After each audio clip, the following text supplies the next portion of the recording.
After 10 months off the air, here we are, finally, with Revolution of the Daleks. After airing for New Year's Day on BBC, I have quite a bit to say about it. So, where do we really start? Well, here's a rundown of what happens in this episode. The reconnaissance Dalek, which was destroyed 2 years ago, has had its scrap remains taken away from the GCHQ.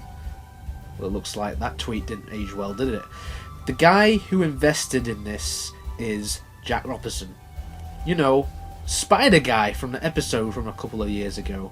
Before long, he gives the go-ahead for these new defense drones to be distributed to the world. This is given another go-ahead by the soon-to-be new PM, who isn't Theresa May and definitely isn't Boris Johnson.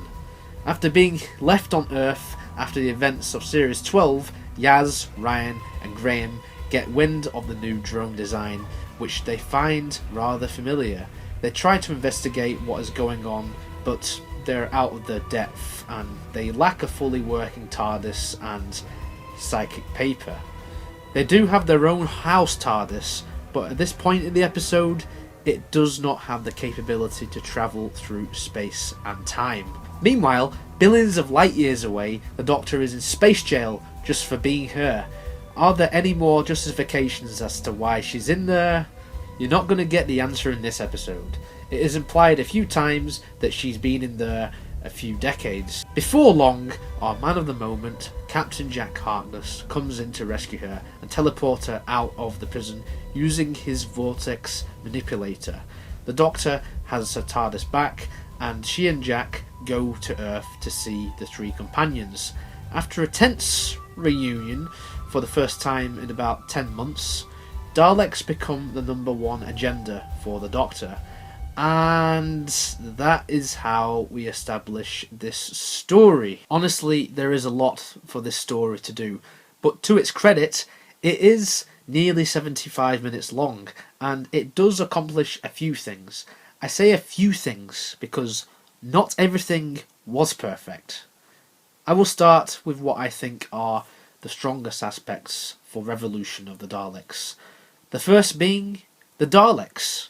Chris Chibnall has now written 2 Dalek stories, and he knows how to write for the Daleks. This is his best Dalek story so far.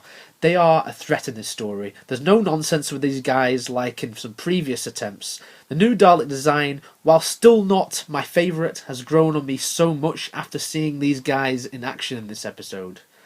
For the purpose of this story, they work. It seems that they really are just a one-time design, as the real Daleks show up and just exterminate a lot of them, because they are not pure Daleks. They are all genetically modified. I love this. A tiny bit of difference in genetics, and the SAX Daleks are like, nope, we don't like you, bye bye. Also, I know he's voiced them like millions of times by now, but how good was the voice work by Nick Briggs in this? We have the normal voice for the SAS Daleks, we have the return of the Venom-like voice for when Leo is possessed by the clone remnants of the Recon Dalek, and best of all, the new drone Daleks have voices which are very similar to the Imperial Daleks from Remembrance of the Daleks. What does this story also have in common with that story, you ask? Daleks blowing the shit out of each other. What's not to like? This episode definitely serves its purpose as being a Dalek story, and it is deserving of the title, even if the revolution itself did not succeed in the end. This story also sees the proper reintroduction of Captain Jack to the series. Guys, I'm not going to lie, I loved all the callbacks. He mentions Gwen, he mentions Rose being on the parallel Earth, and I think he was integral to this story. In my eyes, he wasn't just shoehorned in just because Chibnall wanted to bring back some old fans of the RTD era. I genuinely think he does work.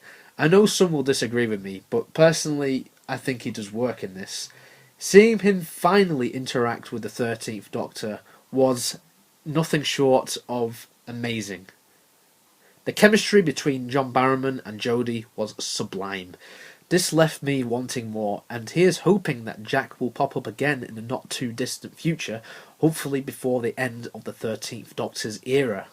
Also, speaking of chemistry, his scenes with Mandip Gill were just dynamite. Listening to Jack speak to Yaz of his own past experiences of being with the Doctor and giving her some advice really made me smile. I think this scene, along with Yaz's anger at the Doctor for taking so long to come back, truly is beneficial to Yaz's character going forward.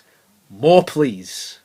Another reintroduction in this story is Jack Robertson. Now, I've got a little bit to say about this guy. I forgot about him even existing before the promotional material came out for this, and I was just like, how Yaz described him. I was like, oh look, it's the spider guy!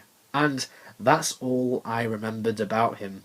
Oh, and it was Doctor Who's answer to Donald Trump. In this story, Chris Noth shines as Jack Robertson. He is a slimy piece of shit, and I really wanted the Doctor to punch him when he started spouting shit inside the TARDIS after he betrayed them. Seriously, this guy chose to side with the Daleks against the Doctor and the whole of humanity. Why? Because he's an entrepreneur. He wants change, and who better to bring that than himself? All he's thinking about is number one. He doesn't care about all the innocent civilians that have just been killed by all his own creations. And earlier on, when the Kala mutant possessed Leo laid out its plans, all he's bothered about is that this is a PR disaster. Wow. Seriously, mate, are you not the slight bit concerned that one of your associates is in peril here, and that the entire human race is in peril, and then some humans have been harvested to make a new race of Daleks? Robertson is not an evil character by any means, but he's just so unlikable, and he's definitely not a good guy. I don't think this character was done any justice in Arachnes in the UK from what I remember. That story had all sorts of problems. This story, however, rights all those wrongs.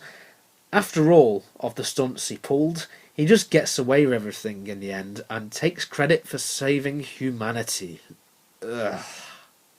Yeah, this is definitely Donald Trump, everyone. Will we see him make a third appearance in the show? Who knows? I wouldn't be sure where the writers could take his character after this. One thing is for certain, he cannot be redeemed after we as the viewer and the main characters saw his true colours. Captain Jack had the right idea about leaving Robertson on the ship before it exploded. While I'm on the subject of the Dalek Death Squad ship, the production design of the ship, interiors, along with pretty much the rest of all the interiors and all the sets that you see in this episode is superb yet again. The final confrontation between the Daleks and the Doctor in not her TARDIS but the house TARDIS is shot well, and one of the best shots of a single episode from the past few years. The special effects, the sounds and the music were all on top form. I've seen a couple of comments recently suggesting that Segun Akinola is not a good composer for Doctor Who. Well, they're right. He's excellent. His musical cues in this episode are some of the best that he's done for the programme so far. Long may he continue, I say. Alright, now with the majority of my praises for the episode out of the way, comes my criticism. But good news though, guys. This is not Orphan 55. My criticisms aren't major, they're just mainly little niggles that I have with this episode. I think with this having to accomplish a lot, Revolution of the Daleks does fall short in a few areas. As touched upon earlier, my favourite of the three companions in this particular episode was Yaz. Bradley Walsh and Tosin Cole feel a bit wasted here. For what was their final appearances on the show, they both went out on a whimper. Yeah, they did help Captain Jack blow up the Dalek ship, but did they really need to? I'm sure that Jack probably would have managed it on his own, because he reminds us long-time Whovians that he is immortal. It's weird how Grahm and Ryan want to go with Jack to destroy a Dalek ship, and it's weird how the Doctor is just okay with this. Jack is like us when he even asks the Doctor, "Are you okay with this?" In the end, though, I suppose this is just me nitpicking. Grahm and Ryan definitely do have their moments in this, with Ryan having one of the standout moments of the episode when he had a heart-to-heart with the Doctor in the TARDIS when they were on their way to the lab in Osaka. In this conversation, the Doctor even referenced the events of what happened on Gallifrey and was asking what many of us fans were asking about the Timeless Children. What the hell was all of that about? Yep, I mentioned it. It's good to see this plot not get ignored in this, like the fugitive Doctor never got brought up again in Craxius. Whether we get something to build on this in future is anyone's guess.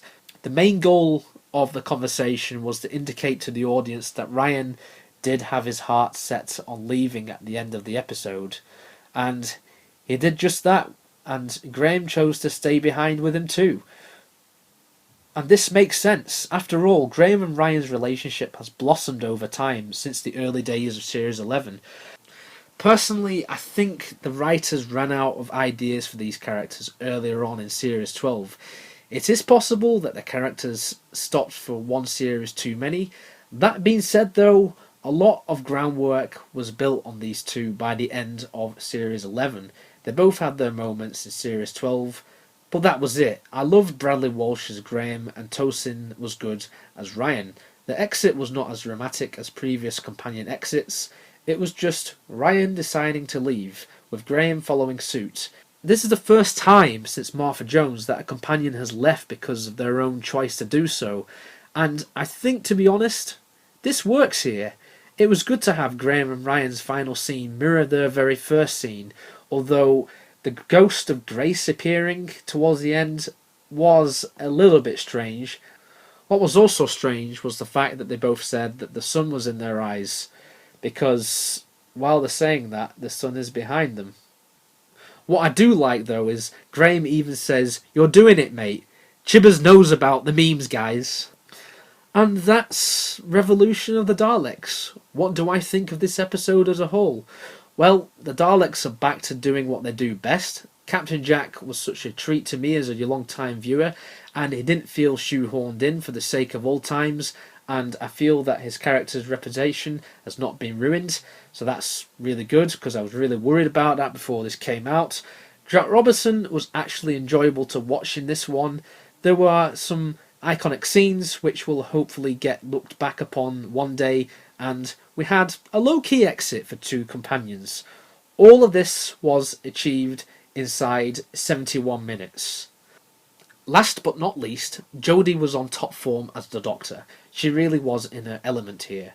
Everything from her scenes in Space Prison, to teaming up with Jack, her heart-to-heart with Ryan, and later with Yaz, a showdown with the Daleks, and the goodbye scene. If the next series will prove to be a final one as the Doctor, let's hope that this story is an indicator of where the quality will go from here in terms of her character, her story, Yaz's story, and the writing overall.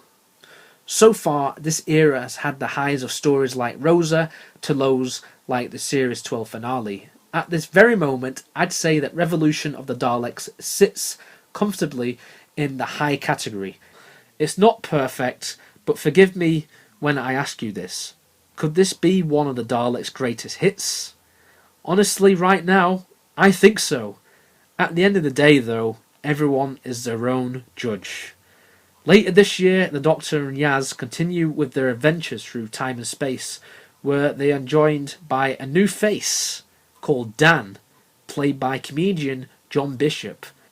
Join me then when I review Doctor Who Series 13.